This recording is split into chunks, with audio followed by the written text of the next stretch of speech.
Olá, seja bem-vindo a mais um curso de informática, um novo curso do Gran Cursos Online. Eu sou o professor Maurício Francischini e eu sou graduado em Ciência da Computação pela Universidade de Brasília e professor do Gran Cursos há vários anos, ministrando a matéria de informática para concursos. Nosso objetivo aqui nessa aula é introduzir então a matéria de informática e vermos algumas questões de informática de algumas bancas que estão sendo cobradas ultimamente aí. Então eu quero que você acompanhe comigo, nós vamos falar aqui para você, nós vamos aqui mostrar slides e eu quero que você anote aquilo que for falado, ok? Vamos então, começando lá no slide, dê uma olhadinha, nós vamos falar então sobre informática e eu quero que você anote desde já o meu e-mail profmaldua@gmail.com. Quando a gente fala em informática para concursos, é importante a gente conhecer alguns conceitos básicos de informática. Quais são eles?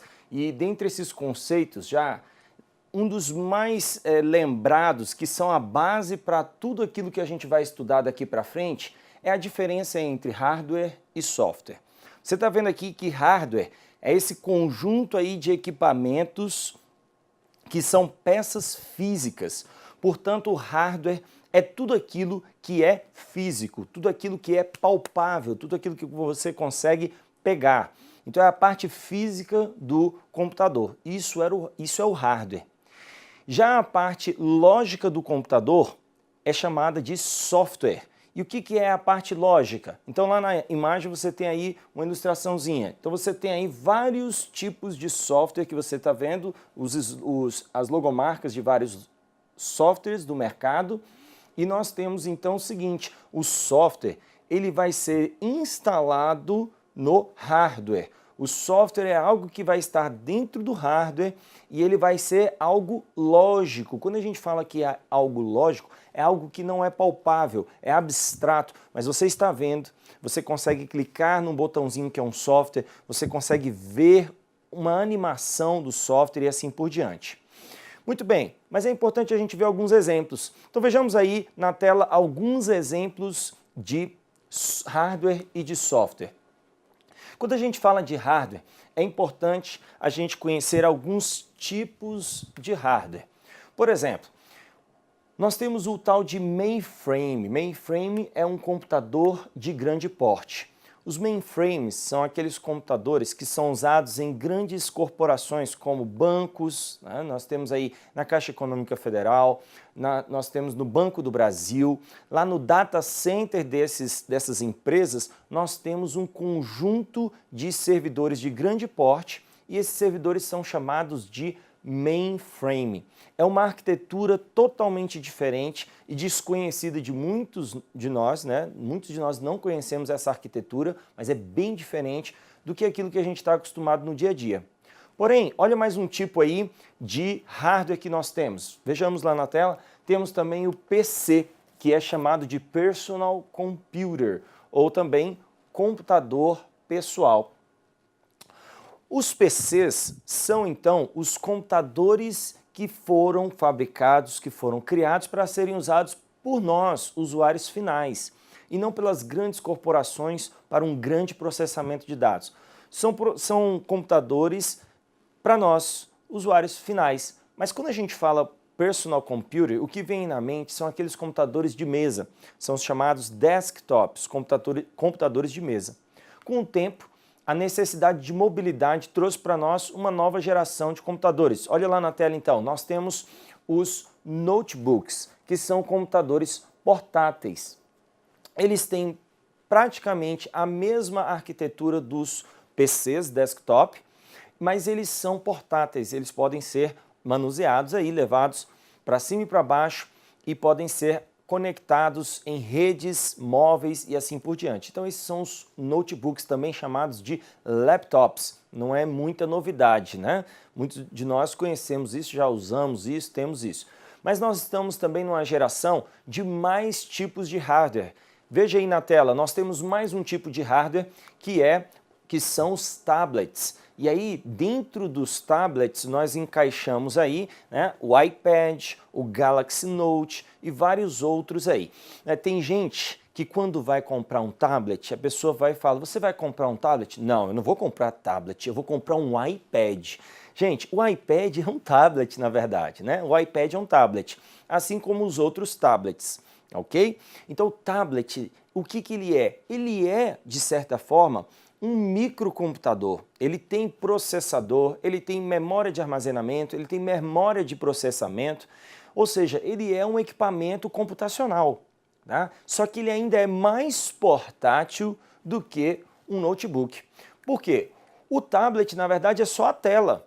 Ele não tem teclado, né, físico, ele vai ter um teclado digital, sendo que alguns tablets permitem você acoplar aí, né, alguns teclados físicos, são chamados tablets conversíveis. Ele já pode colocar teclados físicos. Ou então você compra como acessório esses teclados físicos. O fato é que os tablets vieram para ficar, cada vez mais pessoas usam aí esse tipo de hardware, de dispositivo móvel também, né? E esse dispositivo móvel, assim como os notebooks, os PCs, eles também possuem dentro deles softwares que são instalados e vão ter componentes de hardware que são usados para construir esses tablets. Isso já foi cobrado em prova, falando a respeito da arquitetura do tablet, o CESP já cobrou isso, falando a respeito da arquitetura do tablet, que o tablet possui memória, possui disco de armazenamento, possui memória de armazenamento, memória de processamento, né, e conexão com a internet, processador. Ele possui uma arquitetura semelhante aos notebooks. É claro que é uma arquitetura muito mais reduzida, é uma microarquitetura, mas ele possui, da mesma forma, esses componentes computacionais. Mas nós temos hoje também outra geração, outro tipo de dispositivo de hardware. Veja lá na tela então, eu estou falando dos smartphones, e aí nós vamos ter o iPhone, né? Nós vamos ter aí outros smartphones da Motorola, vamos ter da Sony, vamos ter da Samsung, vários aí, né? Vários tipos e várias marcas de smartphones. O que são os smartphones? São aqueles telefones que eles até ligam, não é verdade? Você até faz ligação com ele. Por quê? Porque a última coisa que você faz hoje com o celular é ligar. O resto você fica jogando joguinho, acessa a internet, vê os seus e-mails, usa o WhatsApp, usa o Facebook, Instagram e tantos outros aplicativos aí para celulares. Então hoje em dia são dispositivos móveis que você utiliza, né, para poder se conectar. E você se conecta com eles em redes públicas, em redes privadas, em redes corporativas, né, em intranets, em extranets, com esses dispositivos móveis aí também. Smartphones, tablets, notebooks e assim por diante. Veja só quantos tipos de hardware nós temos, sem falar vários outros tipos de hardware. Nós vamos ter também os periféricos, olha lá na tela então. Nós temos um outro tipo de hardware que são os periféricos. Periféricos são hardwares. E o que são? São aqueles dispositivos de hardware que são acoplados a um hardware central, digamos assim, a um sistema de hardware computacional. Olha só, periférico é o que está na periferia, tá? Ou seja, é aquilo que auxilia um sistema central de hardware. Então, quando eu falo sistema, cuidado, eu não estou falando de software, tá? Eu estou falando de um conjunto, né, de solução de hardware central. Então, a gente tem aí um computador, a gente tem um notebook, a gente tem tablets. Esse conjunto, esses nomes que eu estou falando aqui, eles são os responsáveis pelo processamento da informação. Então, eles são o sistema central. E acoplados a eles, nós temos periféricos, que são dispositivos de hardware que auxiliam no processamento.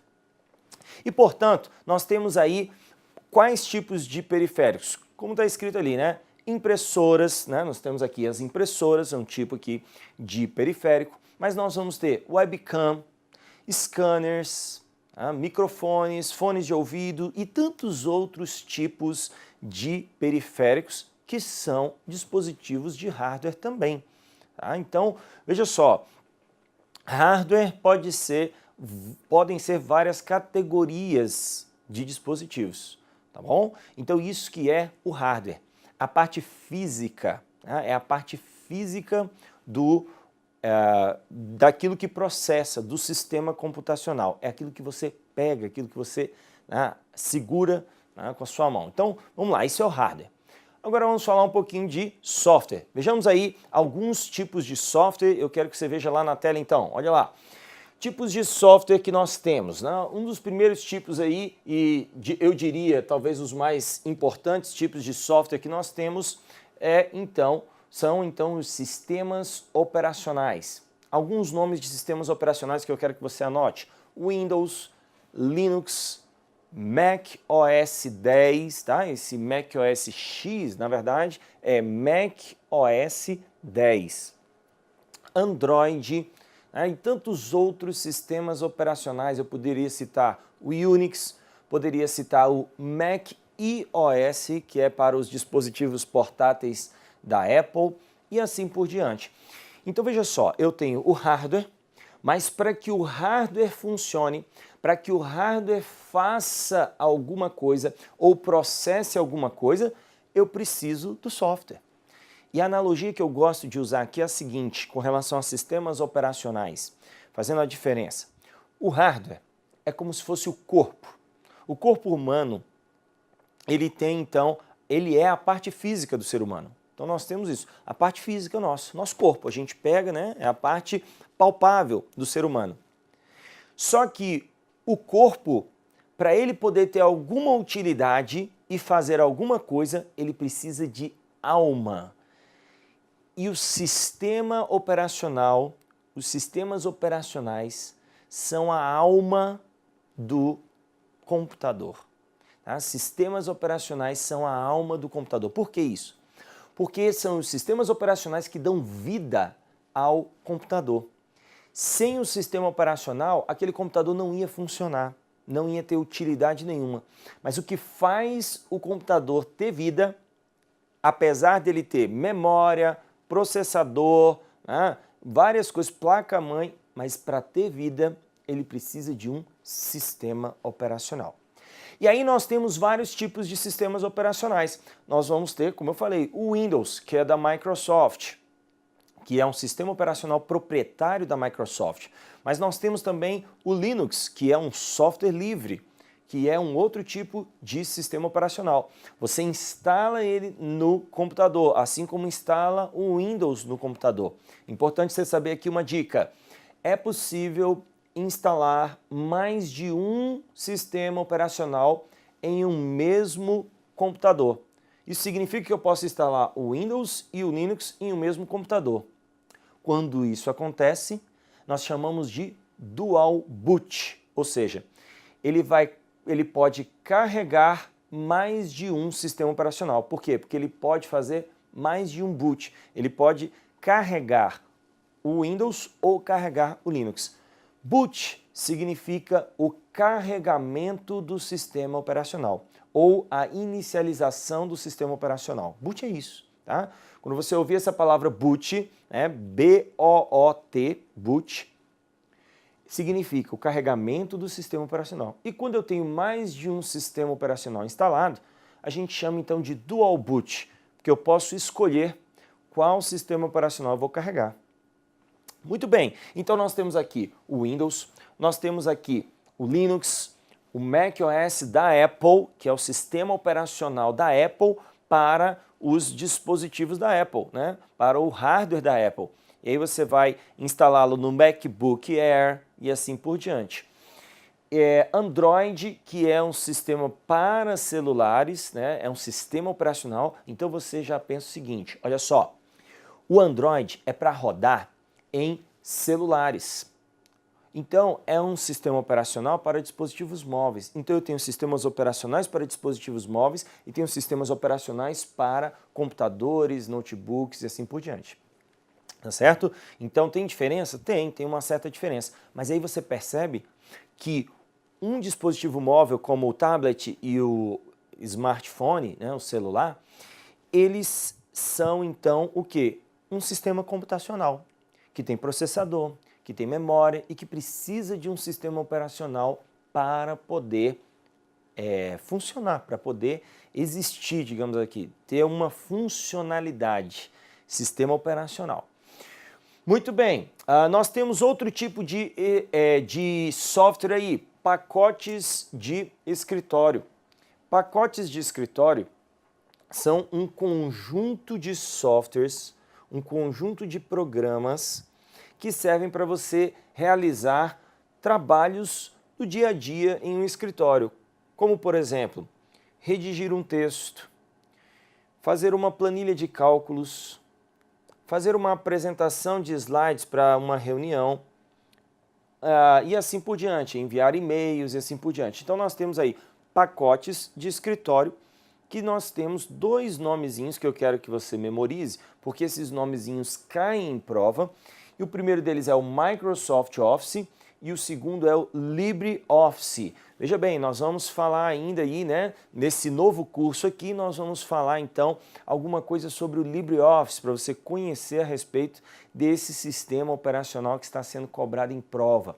Ele pode cair no edital com o nome LibreOffice ou pode cair também com o nome BROffice. Os dois tipos, dois nomezinhos, mas são a mesma coisa.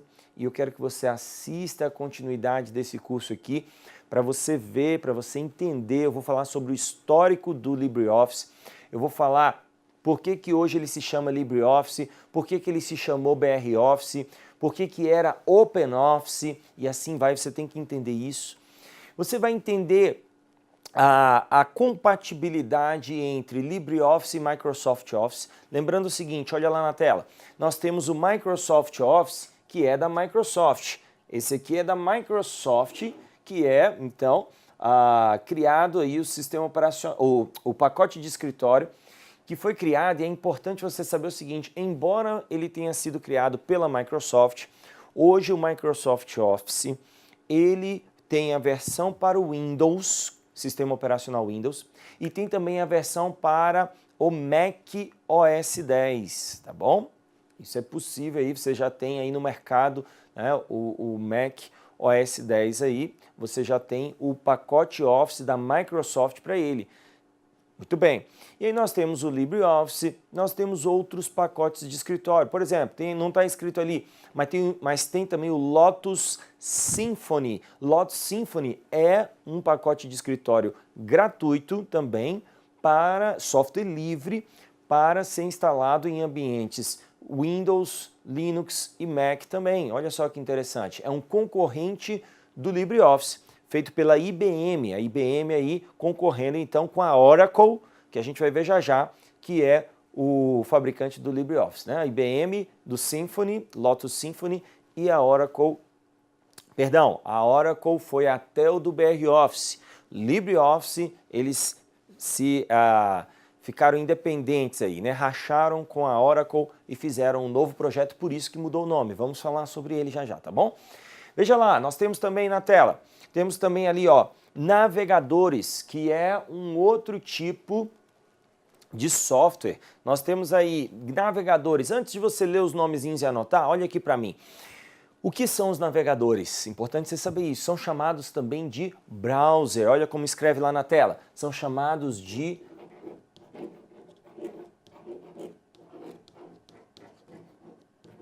browsers, né? Nomezinho em inglês. Navegadores são também os browsers.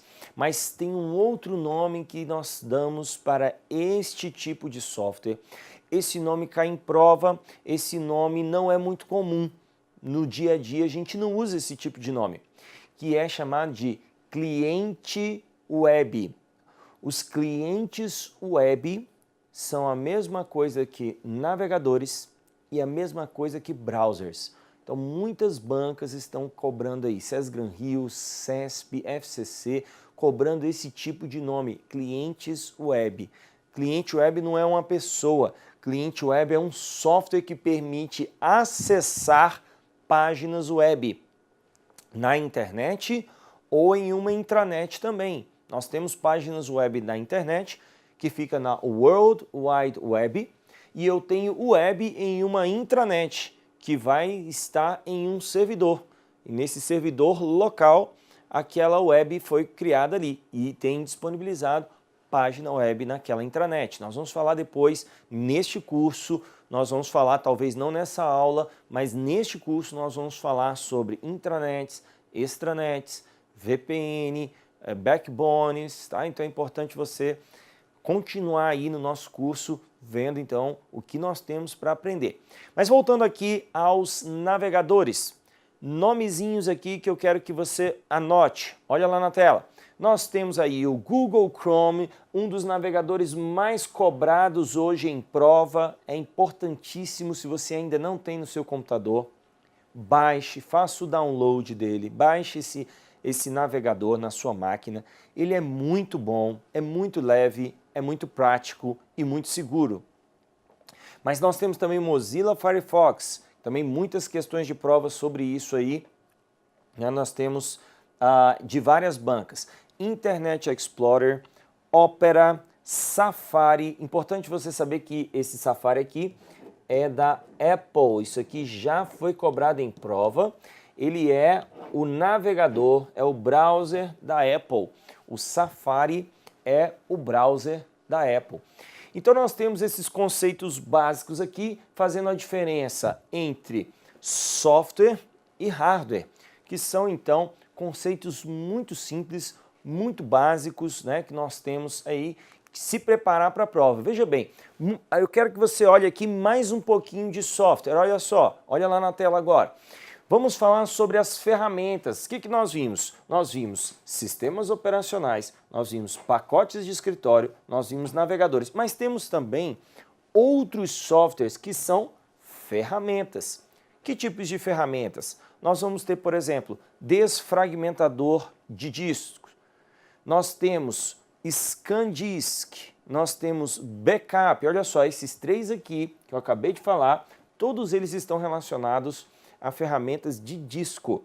Desfragmentador para organizar os arquivos internamente, ScanDisk para recuperar blocos de discos corrompidos, de arquivos corrompidos, backup para você fazer uma cópia de segurança, antivírus para se proteger contra ameaças do tipo malware e anti-spyware para se proteger contra softwares espiões. Então são os vários tipos de software. Tem mais? Tem inúmeros tipos de software. Eu só categorizei alguns aqui para você se situar. É importantíssimo você saber diferenciar um tipo de software do outro, porque em prova ele vai cobrar isso também.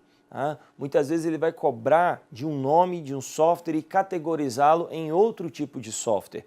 Ou então ele vai falar, assinale a opção que mostra um cliente de e-mail ou um cliente web. Olha lá então na tela como isso pode ser cobrado, dá uma olhadinha. Aí a prova da SES Gran Rio de 2003, uma prova relativamente recente, que diz o seguinte: na internet, para visualização de sites, são usados programas navegadores, tais como, então aqui você tem que marcar a opção correta. A opção correta dessa questão é então a letra B, Mozilla Firefox. Dentre as opções todas que nós temos aqui, né, nós temos a única aí que é a Mozilla Firefox. A Adobe Reader é para a gente poder ler arquivos no formato PDF, é da Adobe. O Office Publish faz parte do Microsoft Office e é então um software para trabalhar com publicidade, né, edições aí gráficas de publicidade. Nós temos o Outlook Express, que é um cliente de e-mail. Temos também aqui o Windows Explorer, que é um gerenciador de arquivos para eu navegar nas minhas pastas e arquivos. Viu só? É importante saber a classificação desse software? Sim, porque tem questões que cobram o seguinte: assinale abaixo a opção que diz somente um gerenciador de arquivos. E aí, como é que eu vou saber? É uma ferramenta para gerenciar arquivos. Ou um cliente de e-mail, ou um cliente web. Então a gente tem que saber, tá bom? Nós vamos ficar por aqui e eu quero que você me acompanhe nas próximas aulas desse novo curso que nós estamos fazendo aí, tá bom? Até a próxima, nos vemos lá.